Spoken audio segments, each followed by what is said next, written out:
Hey everybody, Suz here, back with another keto dinner ideas video. This week we are doing a requested video that is all about basic keto recipes on a budget. These are all budget-friendly, family-friendly keto dinner recipes. Super simple ingredients that you can easily adapt. You should have all of these things probably in your cabinet at home. If you're not already a member of the crew, go ahead and hit that subscribe button. Let's get into the video.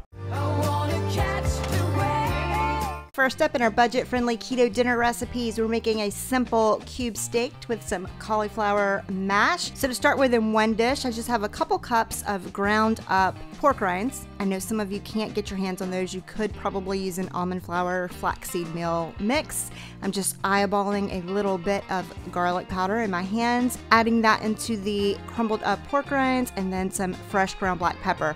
Now I always just do a whole bunch of pork rinds at one time in my food processor and store them in a little plastic container, and then I always have them in my kitchen ready to just grab for any recipes. Now I'm not using any measurements on this. We're trying to make this as basic and simple of a keto recipe as we can. Here I have some cube steak. Check your grocers. This goes on sale quite regularly, and I always just stock up when it does and pop it in the freezer. So I'm just taking these, I'm not putting them in an egg wash or anything. I am just dredging them in our pork rinds and not really worrying about getting them fully coated, just enough, and kind of shaking the excess off. And I'm gonna do all of these. This is about 2.5 pounds of cube steak because my husband and I really love this, but you could do a less amount. Now to make this easy for me, I'm using this awesome electric skillet my daddy gave me. I'm gonna be cooking these on 350 on my electric skillet. You could use a large skillet on your stovetop and just do over medium-high heat.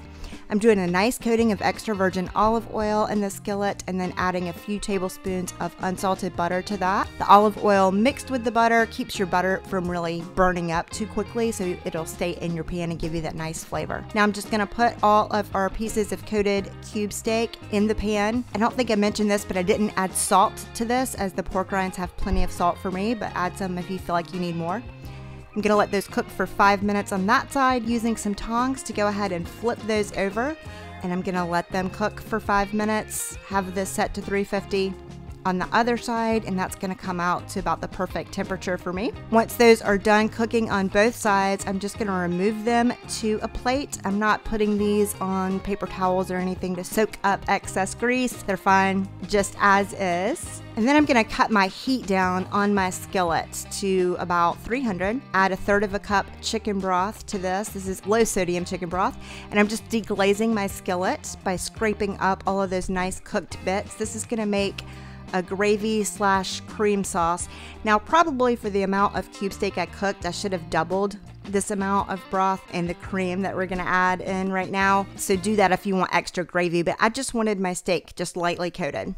So I'm also adding 1/3 cup heavy cream, and I'm just gonna mix this in, and it's still coming to a light boil. And because I added the olive oil in with the butter, I'm stirring it constantly the whole time to make sure it doesn't separate too much. And then I'm just gonna turn the heat off on this, and when my sauce is to the thickness and brownness that I would like, I'm gonna just add all of my cube steak back to the skillet. And then I'm just gonna flip all of these pieces of steak over, and as I said earlier, make sure they're all got a little light coating of that cream sauce on top of them. And while this is going, I have about a 10-ounce bag, I think, of cauliflower florets, frozen ones, in the microwave steaming. Ran those through a food processor with a little bit of sour cream, a little bit of garlic powder, splash of heavy cream, some salt and pepper, and it makes the perfect pureed mashed cauliflower. And you can just throw in whatever ingredients you feel like at the time as far as flavorings, and whether you want to add cream cheese or sour cream or heavy cream. And then here it is plated up with some of that pureed mashed cauliflower underneath. And this meal tastes like it has every single carb in the world in it. It's so good. It's such a good keto comfort food recipe, and it's so extremely low carb. So this is something easy you can throw together. Everyone who's asked for keto on a budget recipes, this is definitely an easy weeknight recipe that is a go-to for me when I just want something really satisfying that I can throw together. Super easy, stores in the fridge, reheats well. Next up, we're trying out Gimme Delicious's creamy tuna broccoli casserole. This is a great budget-friendly keto recipe. Taking I think this is a 1.5 quart oval casserole dish, spraying it with a little extra virgin olive oil spray, and then I have here together 1 pound of broccoli florets. These were frozen. I thawed them out and then I just chopped them up. And then I'm gonna add 2 cans of just regular tuna fish. Use whatever kind you prefer. If you're not a tuna fan, I think that this recipe would be absolutely excellent with some canned ham or some canned chicken as well. I'm sure that would be a little bit more expensive than the tuna fish, but use whichever one you like. I did drain the juice out of my tuna and I'm just flaking it apart with my fork before plopping it in on top of that broccoli. And then I'm just tossing this to make sure our tuna fish is kind of all broken apart and evenly distributed with our broccoli. Now over on the stove top over medium heat, I'm adding a block of softened cream cheese, just 8 ounces, along with 1 cup of heavy whipping cream and 2 tablespoons of unsalted butter. And I am just getting a whisk in there and trying to break apart that cream cheese and slowly melt this together. Once it is nice and fully melted, I'm adding in 1 teaspoon of minced garlic, along with 1 teaspoon of just a basic Italian seasoning blend, half a teaspoon of sea salt, and half a teaspoon of ground black pepper. And I'm whisking that together as well, just so we can make sure our seasonings are nice and blended in there. Then I'm adding in 1 cup of extra sharp shredded cheddar cheese. I did go ahead and just turn my heat off at this point, and I'm just gonna whisk that until it is all fully melted and a nice creamy cheese sauce. Going back over to our casserole, following her recipe, I just poured this cheese sauce right on top of our broccoli and tuna mixture. Next time I do this, I will probably make our sauce, add our broccoli and tuna to it, mix it together, and then pour the whole thing in the casserole dish because I think it would just taste better that way. Once it's all in there, I'm topping it with a 1/2 to 3/4 a cup of shredded mozzarella. I just eyeballed this. We're trying to make this as simple as possible. Into the oven, 350 for 25 minutes. Here's what it looks like when it comes out, nice and lightly browned on the sides, and here it is plated up. This was delicious and so budget friendly and so simple and easy to make. Like very, very easy keto recipe. Again, if you don't like Italian seasoning, you could skip that, or you could add something else that you do have in your cabinet. You don't always have to follow the recipe to the letter, you know? Change it up, adapt it to what fits you and your family. What I will say about this recipe is I think it would taste better if it was all mixed together before it bakes, but I just mixed it together on my plate and it was yummy and delicious as is, and definitely kid friendly too. Next up, we're trying out some meatloaf kind of muffins from Ditch the Carbs. I have 1.5 pounds of ground beef here, adding 2 large eggs, and then she adds a whole onion. I really never do that because I'm going to decrease the carbs as much as I can, so I have about 1/3 to 1/2 cup of onion that I just ran through my processor, and then add whatever seasoning combo you want. For me, I added 1 teaspoon of dried oregano, 1 teaspoon of